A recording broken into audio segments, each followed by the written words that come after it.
Président, Monsieur Franken, je vous avoue que j'ai hésité en déposant ma question à interpeller le Premier ministre pour savoir si vous étiez au-dessus des lois. Il y a peu, à cette même tribune, je vous interpellais sur votre refus de délivrer un visa humanitaire à un couple syrien et à ses 2 enfants, malgré que l'État belge s'est vu condamné. Depuis lors, d'autres jugements, mais vous vous obstinez, vous vous maintenez dans votre posture purement idéologique.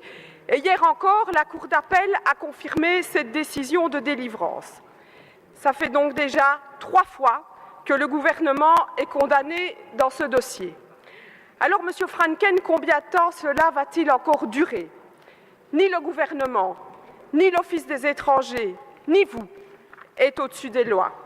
Ce n'est plus seulement dans un scandale humanitaire que votre aveuglement plonge le pays aujourd'hui, mais c'est un signal grave que vous envoyez aujourd'hui à la population.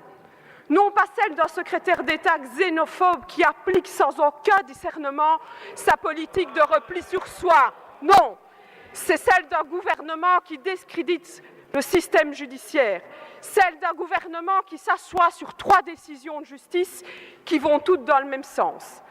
Alors, Monsieur Franken, pouvez-vous nous communiquer à ce Parlement les copies des différentes décisions de justice qui condamnent l'État belge dans ce dossier? Allez-vous enfin vous plier à ces décisions et délivrer ces visas? Ou attendez-vous demain de devoir délivrer des permis d'inhumer pour ce couple et ces 2 jeunes enfants? Geachte voorzitter, beste collega's, chers collègues.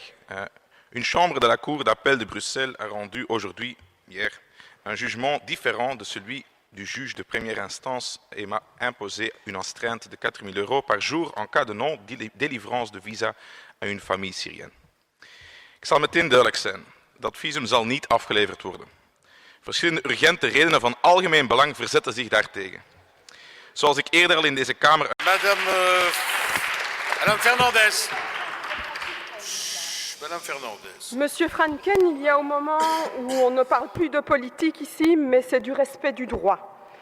Ce qui est attendu de tout citoyen, même s'il est secrétaire d'État, même s'il est membre d'un gouvernement, c'est de le respecter. Il n'y a pas une ici décision de justice, mais il y en a 3 qui exigent que vous délivriez ces visas. Et le recours au Conseil d'État n'est pas suspensif. Mon groupe attend de vous que vous vous pliez à ces décisions de justice comme on l'attend de tout citoyen. Puisque vous vous cachez